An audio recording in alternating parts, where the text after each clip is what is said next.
깊이 있는 분석과 새로운 시각이 함께합니다. 네, 한 번에 이해하는 경제 토크쇼 경제 현장 오늘 시작합니다. 정부가 상속세 개편을 위한 검토에 착수했습니다.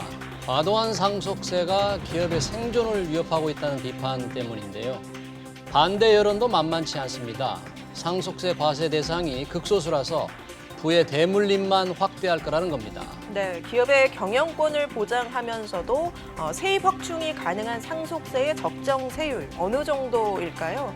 또 상속세 인하 필요성까지 오늘 집중 토론해 보도록 하겠습니다. 시청자 여러분 궁금하신 점들 유튜브 실시간 댓글을 통해 많이 참여해 주시고요. 두 분 모셨습니다. 홍기용 인천대 교수, 박경훈 변호사 자리하셨습니다. 어서 오십시오. 안녕하십니까. 안녕하십시오. 네. 자, 이 상속세 개편이 바로 이루어지지도 않고 그동안 손도 안 댔는데 갑작스럽게 조금 논의가 지금 진행되고 있는 것 같아요. 네. 왜 이 논의가 지금 저희 수면 위로 이렇게 부상하게 된 겁니까, 교수님? 상속세 개편. 경제가 이제 어렵고 예. 이런 와중에서도 이제 특히 기업 같은 네. 데서 이제 상속 사항이 이제 발생을 이제 했습니다. 그래서 보통 금액이 아니라 엄청난 금액이 이제 상속세가 이제 부과되는 등 상속에 관한 여러 가지 이제 논란이 된 것이죠. 이러다가는 기업하기 어렵지 않느냐. 경제도 어렵고 또 기업도 여러 가지 하는데 장애요인이 된다. 그래서 이 정부 입장에서도 봐서도 물론 이 상속세를 깎아주면은 부자일수록 이득이 될 수 있기 때문에 신중하긴 합니다만은 좀 그런 측면에서는 기업에 대해서 완화도 이 주장도 많으니까 한번 검토해 보자. 그래서 연구 용역도 이제 주겠다 이렇게 발표하고 있는 겁니다. 예. 말씀하신 것처럼 지금 연구 용역을 맡긴 단계이기 때문에 언제 또 어떤 내용이 나올지 아직은 좀 판단하기가 이른 감이 있는 것 같아요, 변호사님. 네네. 얼마 전에 이재용 부회장 천문학적인 상속세 네. 문제가 11조 원이 됐었고, 넘는다고 하죠. 국민청원까지 있었다고 하고 그래서 전반적으로 이 상속세를 포함한 세제 개편안에 대해서 한번 논의를 해보겠다. 논의의 출발점 정도로 생각을 하시면 될 것 같습니다. 지금 우리 윤선영 앵커가 얘기한 대로 사실은 이제 기획재정부 임재현 세제실장인가요? 네. 이 기자회견 도중에 아마도 작년에 국회에서 이 상속세 문제가 되니까 정부가 한번 좀 검토 해봐라. 그러니까 우리가 지금 검토하기 위해서 연구 용역을 맡겼다. 네. 근데 연구 용역이 또 나오려면 한참 걸리고 네. 나온 걸 가지고 어떻게 결정할지는 또 많은 논의가 필요한데 그렇게 나오게 된 배경이 아까 말씀하신 대로 상속세가 우선 대기업들의 경우에 지금 문제되는 게 이재용 상속세 부회장의 상속세인데 그래도 대기업들 이른바 재벌들은 규모는 엄청나지만 사실 감당할 능력은 또 있지 않겠습니까? 그런 부분에 대해서는 사회적인 어떤 논란이 어떻게 될까요? 대기업 이제 11조다 그러니까 근데 우리나라가 세금이 1년에 284조 원치입니다. 작년도에. 국세가. 네. 근데 11조인데 1년 동안에 보통 작년도에 거친 상속세가 3조 1,000억이에요. 3조. 3조뿐이 안 냈는데 한 사람이 갑자기 11조를 내니까 어마어마한 그것을 차지하게 그러네요. 되는 것입니다. 그래서 이러한 세금이 이제 대기업도 문제가 있습니다만 사실 중소기업이 우리나라는 급속한 경제 성장 속에서 1세대 창업주들이 지금 생존해 계시고요. 그분들이 이제 연세가 높으셔서 후임자들에 대한 어떤 이 상속 문제를 관심이 커졌습니다.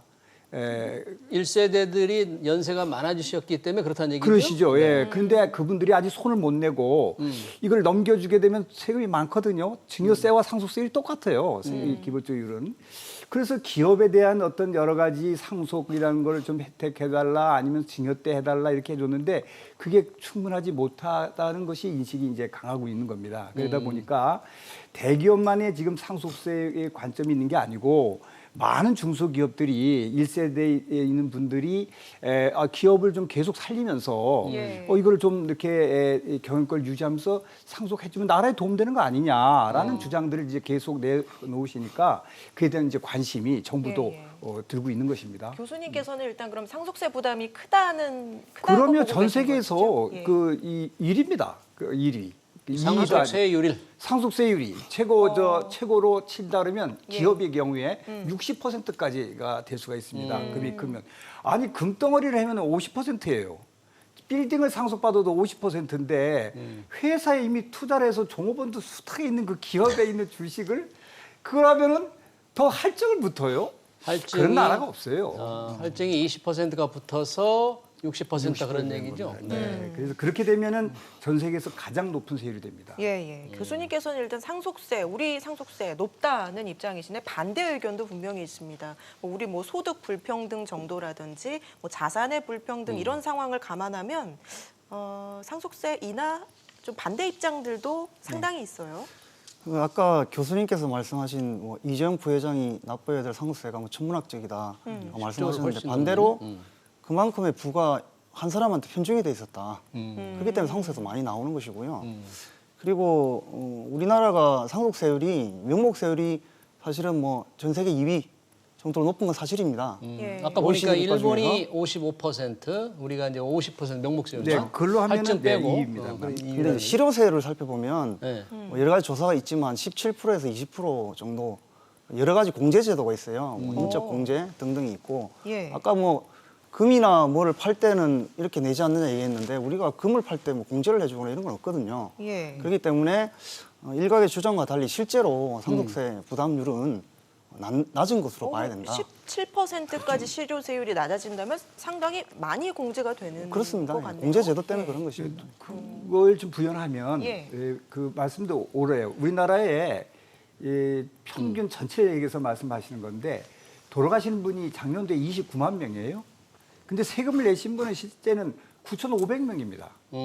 아주 3%뿐이 안 내시는 거예요. 다 공제를 받아서 그런가요? 그렇죠. 공제를 많이 받으신 거예요. 그러니까 한 뭐 20억, 30억일 때는 문제가 없어요. 공제를 많이 받아서 네. 세금 많이 안 내는데 500억 이상 넘는 이런 그 기업들에게는 그거는 실효세율이 17%라고 얘기할 수가 없는 겁니다. 예, 거기에는 공제 대상이 아주 차지하는 게 적죠. 그렇기 때문에 그야말로 명목세율 거의 다 명목세율을 내게 되게 됩니다. 네, 네. 금액이 큰 경우에. 지금 삼성 같은 이재용 씨 다 거의 명목세율로 다 때립니다. 깎아줄 게 없습니다. 깎아줘봐야 5억, 10억이에요. 이건 누구나 다 깎아주는 거거든요. 부부에게는 30억. 그러니까 실효세율이 굉장히 낮다는 주장에 그건 대해서 전체를 얘기했을 때 그런 거예요. 전체는 그렇지만 실질적으로는 명목세율 50%, 그렇죠. 할증의 20%에서 60%를 그대로 내고 있다. 그게 금액이 큰 수백억 이상의 기업을 갖고 있는 이런 분들의 대주주의 상속세는 그렇게 명목세율이 높은 겁니다. 실효세율도 높습니다. 근데 이제 그런 분들은 굉장히 적기 때문에 그렇습니다. 그거는 아주 아까 말씀하신 대로 실제 세금을 내는 분들, 상속세를 세는 분들은 작년에도 10,000명이 안 됐죠. 9,500명. 9,500명. 네, 9,550명. 그러니까 사실 국민들은 어찌 보면 관심이 없는 사안인데 네. 근데 왜 경제적으로 이렇게 상속세나 공부가 중요합니까? 그러나 예. 우리나라 이 모든 것들이 경제는 기업을 중심으로 이루어지는 것이고 그 기업이 우리나라가 한 72만 개가 있는데 실제 1,300, 500개가 75%의 범세를 냅니다. 그런 기업들이 경영권이 넘어간다 그러면 외국을 넘어가든 어떤 동안 하면 나라가 상당히 영향을 받는 거죠. 따라서 또 중소기업도 마찬가지고 그게 이제 넘어갈 때 헐값으로 팔거나 사실 고물로 파는 경우도 있고요. 기업, 중소기업 같은 경우 누가 뭐 그걸 그대로 이어받는 사람이 없을 때는 그럴 수가 있는 거고 그래서 다른 거는 이해가 가나 기업에 대해서는 다른 나라에서도 그래서 거의 여러 가지 일본만 해도요. 일본의 중소기업은 대부분의 중소기업은 세금 없어요. 유예해주고요. 예, 이거 2017년에도 법을 만들었고요. 이렇게 기업에 대해서는 특별히 우리가 배려하자는 뜻이지 지금 이렇게 이 중과를 해서는 기업이 망해서는 안 된다. 그러니까 그 몇 명이 안 된다는 걸 갖고 자꾸 얘기하지 마라. 우리나라에 그걸 하면 124개 기업이 60%의 법인세를 냅니다. 아니 그러니까 그 숫자로 보면 몇백 개뿐이 안 되니까 너는 너 세금 절반을 다 가져와라 이렇게 해서는 안 된다. 앞으로는 기업이 지금 현재 있는 거는 그러니까 부가 편중됐다 그러지만은 다 하나하나 차근차근 해서 성장해 온 것이지 하늘에 뚝 떨어진 게 아닙니다. 우리의 목표는 그렇게 큰 기업을 가고자 하는 건 글로벌 기업이기 때문에 누구나 다 기업을 시작할 때는 그런 희망을 꺾으면 안 되는 겁니다. 그게 뭐 자기 거라고 생각하면 안 되는데 너무 높습니다. 그렇다고 해서 전 세계에 이유 없이 1등을 해놓을 필요는 없지 않습니까, 세율을. 우리 13개, 36개 OECD에 13개가 상속세가 없어요. 어느 나라들이 주로 없나요 지금? 어느 나라 이제 예. 불러드리겠습니다. 제가 저 왔는데요. 한번 예, 좀, 저 예. 불러드리겠습니다. 이게 뭐야? 캐나다, 예. 호주, 이스라엘, 뉴질랜드, 포르투갈, 슬로바키아, 멕시코, 스웨덴도요. 스웨덴 뭐 우리 많이 얘기하지만 오스트리아, 체코, 노르웨이, 에스토니아, 리투비아 뭐 근데 이런 그런 나라는 상속세가 없다고 없어요. 없다고 하지만 결국은 물려받은 자산을 언젠가 처분할 때 네. 자본이득세 형식으로 많은 경우는 자본이득세로 넘기는 그리고 나라도 있습니다. 다른 예. 세금을 자본 이득세뿐 아니라 어떻게 이제 합니까? 교수님께서 언급하신 나라들이 상속세가 낮은 건 맞아요, 없거나. 없거나 그러나 나는데 반대로 소득세가 상당히 높습니다. 우리하고 비교할 수 없을 정도로. 소득세가 그러니까 생전에 벌어놓은 것들에서 세금을 많이 걷어갔기 때문에 굳이 돌아가신 이후에 또 이중적인 과세를 하지 않겠다는 것이지만 우리나라는 소득세나 여러 가지 세제를 봤을 때 OECD 평균에 못 미치는 것이 현실이거든요. 그런 것들을 좀 감안을 하셔야 되고 그리고 네. 기업 중소기업이 이제 경영이 어려워진다 이런 말씀하셨는데 예. 사실은 이 주식회사에 대해서 이 소유의 개념하고 경영의 개념은 별개입니다. 실제로 외국 같은 경우는 주로 전문 경영인이 경영을 하지만 유독 우리나라만 재벌 일가가 경영권을 세습해주는 그런 문제가 있잖아요. 장단점이 있겠지만 그런 부분을 조금 우리가 전제를 다시 한번 생각을 해봐야 되는 것이고요. 그리고 중소기업 같은 경우는 이제 가압상속 공제제도. 사실은 우리가 기업을 창업하는 목적이 자녀들한테 이 회사를 물려주기 위해서 창업하는 건 아니잖아요. 자기 경제 활동을 하고 좋은 물건을 만들어서 국가 경제에 이바지하기 위해서 만든 건데 물론 이제 부수적으로 사람이라면 당연히 이제 자녀에게 물려주고 싶은 그런 욕구는 생길 수가 있습니다. 이제 그것을 무시할 수는 없기 때문에 가압상속 공제 제도라는 것을 만들어 가지고 3천억 미만 매출 이 기업에 대해서는 일괄 공제를 500억까지 해주거든요. 500억. 그러면 매출억 3천억 미만 중소기업 우리나라의 99.9%입니다. 예. 대부분의 거의 100%에 가깝죠. 해당이 되고 물론 이제 이 중소기업 가압상속 공제 제도에 이제 요건이 좀 까다로워서 혜택을 좀 더 많이 받을 수 있도록 이것을 조금 요건을 완화해 달라라는 주장이 있고 또 최근에 그런 주장을 받아들여서 일부 요건을 완화한 사례가 있었죠. 예, 예. 근데 그거 좀 그 아까 예. 이 상속세가 낮은 데는 소득세가 높다는데 꼭 그렇지 않습니다. 우리나라가 OECD 국가에 최고 세율이 2등, 3등이 됐습니다. OECD 국가에서 예. 우리나라가 지금 49.5%입니다. 소득세 명목세율이 예, 45에다 45%로 지방소득세. 올랐죠. 45에다 지방소득세 합치면 지방소득세 49.5인데요.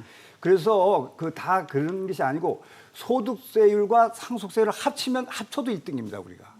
그래요. 예. 이것은 물론 아까 변호사님 말씀 따라 이 상속세가 없는 곳에 소득세율이 높은 나라가 몇 있습니다. 우리나라보다. 그렇다고 해서 기껏해야 그래도 57% 이상자는 없습니다. 최고 세계에서 가장 높은 소득세율이. 예. 그래서 우리가보다 엄청 높은 게 아니고요. 우리가 49, 50%인데요. 기껏해야 뭐 7% 제일 높은 게 그 차이예요. 그러니까 예. 우리는 지금 상속세와 소득세 다 합쳐서 최고 세율을 달리고 있다 하는 것은 분명한 사실입니다. 네. 그러지 아까 이 박경은 변호사께서 말씀하시기를 가업 상속 공제에 혜택을 좀 주었지 않느냐. 네. 예를 들면 공제 한도를 500억 원으로 좀 했고 네. 또 공제 후에 이 기업 유지하는 그 기간도 조금 줄여줬고 맞습니다. 어느 정도 혜택을 하고 있지 않느냐. 네. 근데 너무 더 바라는 건 좀 곤란하지 않나. 뭐 이런 이제 좀 말씀이신 거죠? 네, 그러나 이제 네. 그게요. 그러면 많이 혜택을 받아야 될 거 아닙니까? 70만 개 기업에 몇십 개도 안 됩니다. 대상자가? 실제 받는 사람이요, 연간. 그건 뭐냐면 그 혜택이 없다는 뜻입니다. 그리고요, 거기에 받아봐야 업종의 제한, 그다음에 인력의 제한 등 여러 제한들이 너무 많아서 받은 다음 업종과 인력의 제한이라는 건 뭡니까? 업종을 유지해야 된다는. 아니 물론 요번에 네, 좀 그런 건가요? 확대는 했습니다. 네. 이게 변경할 수 있는 게 어느 정도 있지만 업종을 일반적으로는 그 분류된 업종의 유사한 정도를 계속 유지해야 됩니다. 유지를 해야 된다는 네. 제한. 또 네, 그다음에 인력은 인력을 네. 100%를 유지를 한다든가, 뭐 물론 약간 120에서 낮아지고 그랬겠지만 인력을 계속 유지해야 된다는 겁니다. 이런 여러 가지 조건이고 또 기간도 경영을 7년간 네. 유지해야 된다는 등. 그러면 그 세월에 원래 사후 관리 기간이 10년이었는데 7년 내려갔죠. 7년을 줄여줬어요. 그 동안에 회사가 어떻게 될지도 모르는 이 세상에서 나중에 그때 가서요 조건을 못 맞추면요 고스란히 다 갖다 내야 됩니다. 7년 아, 그 상속대 공제받은 뭐 거? 그럼요. 그러면 그때가 회사가 다 망해가고 있는 상태에서 그때는 받을 때는 괜찮았어 세금이. 왜냐면 장사가 잘 될 때. 그때 내야 할 세금을 나중에 갖다가 다 갖다 내야 되는 이런 상황도 오니까 겁이 나서 이제 요새 그 이 대리인 그 전문가들은 오히려 권장을 안 한다는 얘기를 많이들 하십니다. 그래요? 네, 아니 이러다가 그거는, 나중에 세금을 그냥 다 돌려보면 큰일 변호사님, 나거든요. 지금 이런 거를 좀 교수님이 생각해 봐야 말씀하시는- 됩니다. 이 원래 가업 상속 공제 제도라는 게 이 상속세라는 것은 부의 무상 이전, 즉 내가 아무런 노력을 하지 않았는데 부모님이 돌아가셔서 막대한 돈을 물려받는 것은 소득 재분배 측면에서 부당하다는 이제 그런 고려에서 걷는 것인데 이 기업 같은 경우는 그래도 이렇게 자녀에게 물려줘서 경영권을 유지하도록 하는 것이 조금 더 국가 경제적으로 도움이 되겠다라는 이제 배려하에서 만들어낸 것이고요. 사실 이 가업 상속 공제 제도가 처음에 나왔을 때는 일본에 무슨 우동집 유명한 데 있잖아요. 예. 장인 한 명이 뭐 자기 육수하고 면발을 어떻게 하냐 이거 노하우를 가지고 그걸 그냥 자녀한테 그대로 물려줬을 때 그 장사가 더 잘 되는 이런 것을 모델로 했는데 이것이 처음에 가업 상속 공제제도의 한도가 1억이었습니다. 처음에. 예, 근데 불과 30년 만에 그게 몇천 배로 확대가 됐잖아요.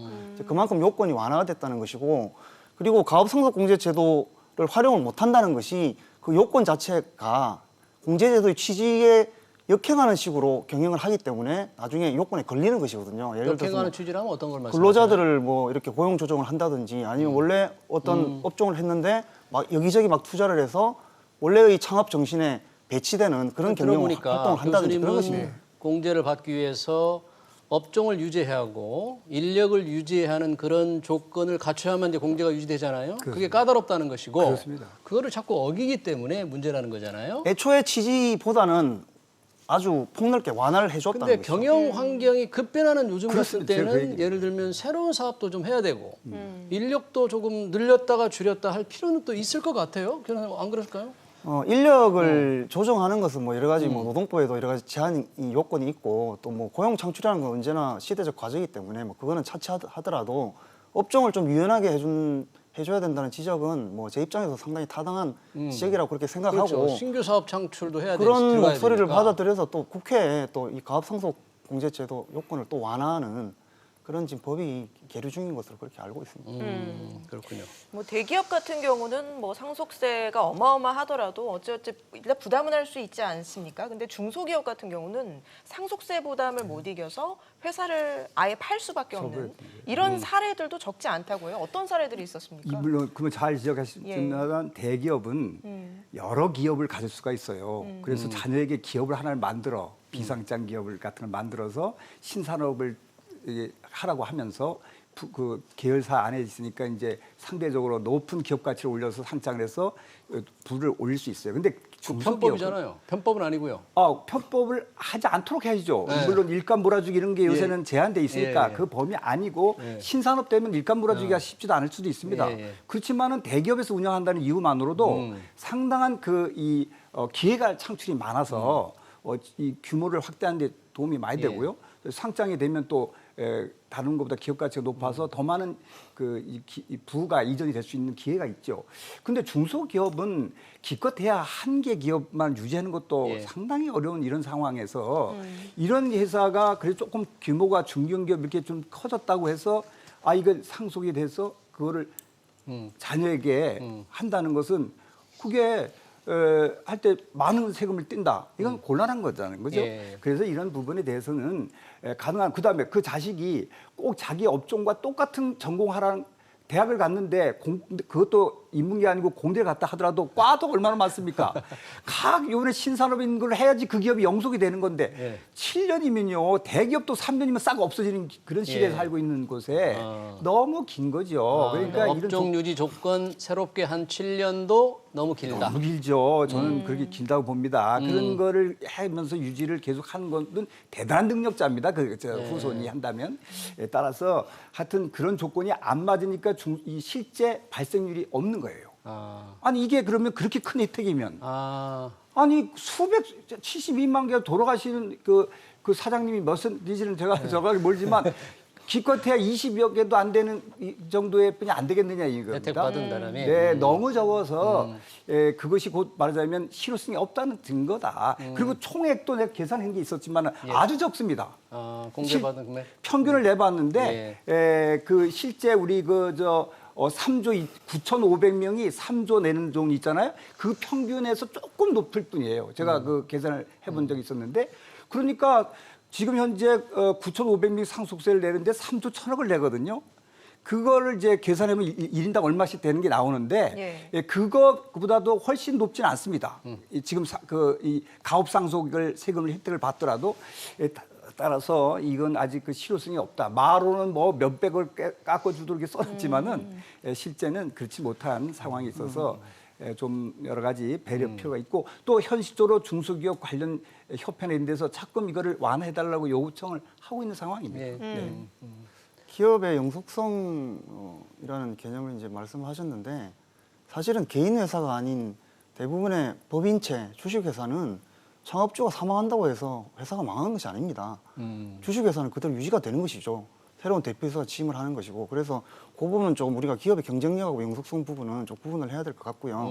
그리고 화면에 나오는 이제 뭐 상속세 때문에 기업을 매각한 대표적인 사례로 뭐 37이나 락앤락 같은 회사가 많이 언급이 된 이유는 일부 언론사에서 그렇게 보도를 했습니다. 여러 차례. 그런데 실제로 락앤락 같은 경우는 창업주하고 인터뷰를 해보니까 본인이 건강이 좋지 않고 그리고 좀 더 회사에 자본을 많이 투자할 수 있는 우량한 투자자한테 투자를 받아서 사모펀드에 그때 팔렸죠. 그렇죠. 사모펀드든 어디든 네. 회사를 더 잘 경영할 수 있는 세력에게 회사를 넘겨주겠다라고 본인이 판단해서 그렇게 된 것이고요. 그러니까 물려줄 수 상속하고는 있는 무관합니다. 물려줄 수 있는 이세가 있었지만 미리 그렇죠. 더 잘할 수 있는 사람한테 그냥 파는 상속의 거다. 개념이 아니라 본인의 경영적인 판단에 의해서 그렇게 했던 것이고요. 그리고 37 같은 경우도 워낙 중국에서 저가로 공세를 해오는 바람에 잠깐 위기가 있었다가 이제 다시 지금은 여러 가지 연구개발을 통해서 이제 회사가 그 매각 이전으로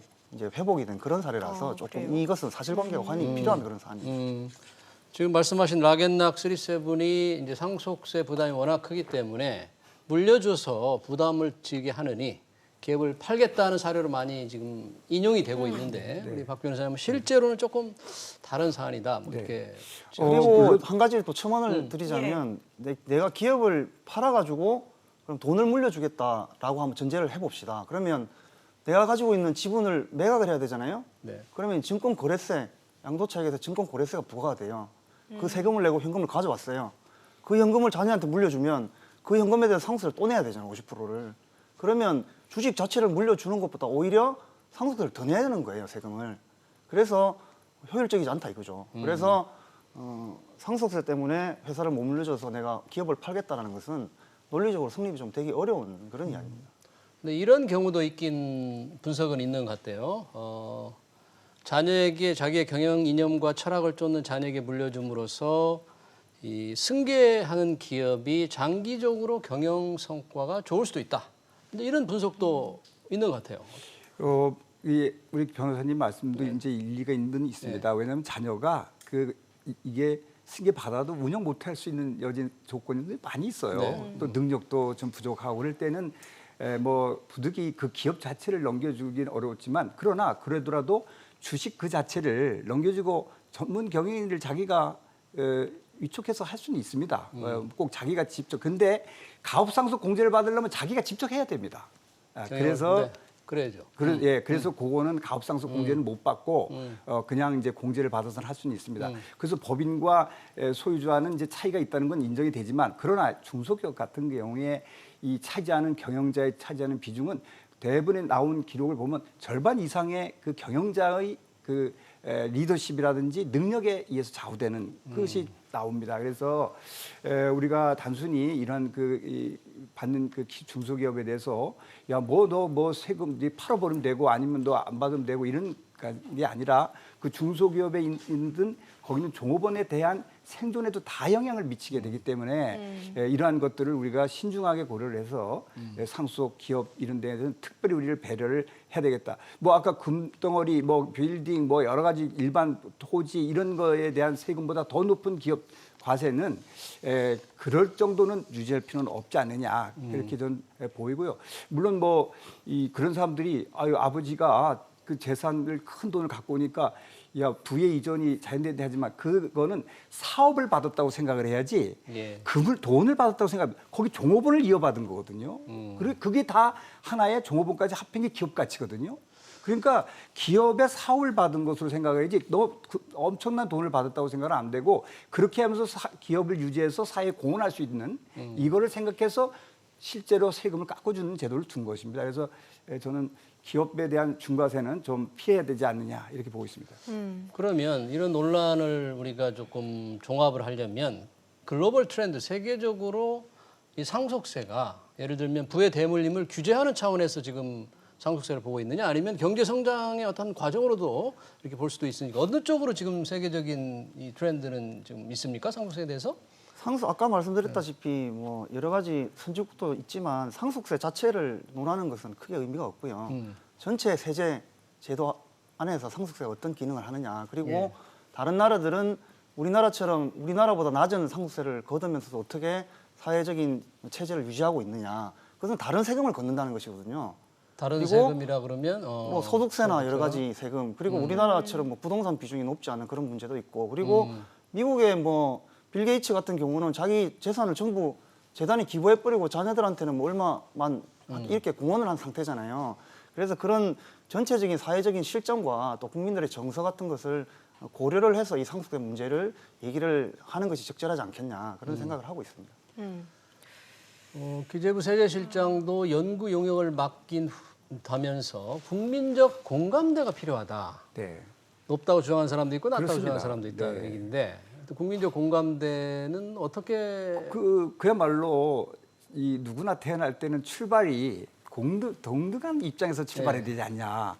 그야말로 수저를 받아서 좋은 금이든 의든 받아서 시작한 사람과 그런 출발점에서 공정하지 않냐고 이렇게 얘기를 하지만 더 크게 생각을 하면 내가 더 돌려줄 수 있고 자녀에게 줄 수 있다는 것이 하나의 본능적으로 더 내가 생산 능력, 그다음에 능력을 더 발휘할 수 있는 기폭제가 될 수도 있다는 겁니다. 역으로. 그래서 그래서 돌아가실 때까지도 끝까지 열심히 일을 하는 그런 것들이 있을 수 있다는 겁니다. 그래서 이거를 아예 이 상속을 아예 못 주게 한다고 그럴 때보다 어느 정도 자녀에게 준다고 할 때 더 많은 자기의 능력을 발휘하고 사회에 공헌할 수 있다는 겁니다. 그리고 돌아가실 때 이제 자녀에게 주고 기업을 더 키우고 싶은 욕구를 그렇죠. 그래 기업에 한번 내가 어떻게 더 나가면 더 많은 욕심을 사면 대대로 발전돼 있기를 바라는 거죠. 그러면 그게 뭐냐? 발전돼 있다는 건 결국 기업은요 절대로 국가나 사회 인간에게 행복을 주지 않으면 존재할 수 없는 것이 기업입니다. 국가가 그래서 인간의 행복 추구권을 보장해야 되는 거 맞습니다. 헌법에 나와 있는 건데 반면에 우리 헌법 119조에서 국가가 소득의 분배를 공정한 분배를 유지하도록 하는 의무를 부여하고 있어요. 그래서 상속세를 폐지한다는 것은 사실은 우리 헌법의 이 정신에 맞지 않는 부분이 있을 수 있다는 것이고요. 그리고 특히 지금 코로나19로 인해 가지고 근로소득이나 사업소득과 자본소득의 격차가 훨씬 벌어져 있습니다. 즉 건물을 가지고 있는 건물주들은 임대료를 꼬박꼬박 받지만 자영업자들은 뭐 행정명령 같은 것 때문에 장사를 못해서 심지어는 자살을 하는 극단적인 선택을 하는 그런 사람들까지 있잖아요. 그래서 오히려 더더욱 이 상속세 인하 논란 자체가 지금 이 코로나 때문에 위기에 빠진 우리나라 상황에서는 상당히 논의 자체가 적절하지 않다는 그런 측면이 지적이 될 수도 있는 것입니다. 근데 그게요. 119조의 1항은 자유시장 경제가 1항입니다. 기본이라는 말이 거기 있습니다. 그 원칙이라고 돼 있고, 그러니까 기본 원칙은 1항에 그런 단어가 있어서 시장 자유 경제가 우리 기본입니다. 2항에 소득제, 소위 말하는 경제 민주화라는 단어가 들어 있는데 그걸 근거로 상속세를 못 없애겠다는 게 아닙니다. 거기 소득 분배라는 말이 나오는데 2항에 소득 분배는 소득세로도 할 수 있는 거고요. 예. 다양한 세금을 할 수 있는데 꼭 상속세만 갖고 하는 건 아니다. 상속세를 없애서 더 많은 그 부의 창출도 사회에 기여를 한다면 그 기여를 한다는 것은 뭐냐면 소비자에게 도움을 줘. 네. 그다음에 중소기업에게 부품 제공자에게 도움을 줘. 종업원에게 월급을 더 줘. 이것도 다 분배입니다.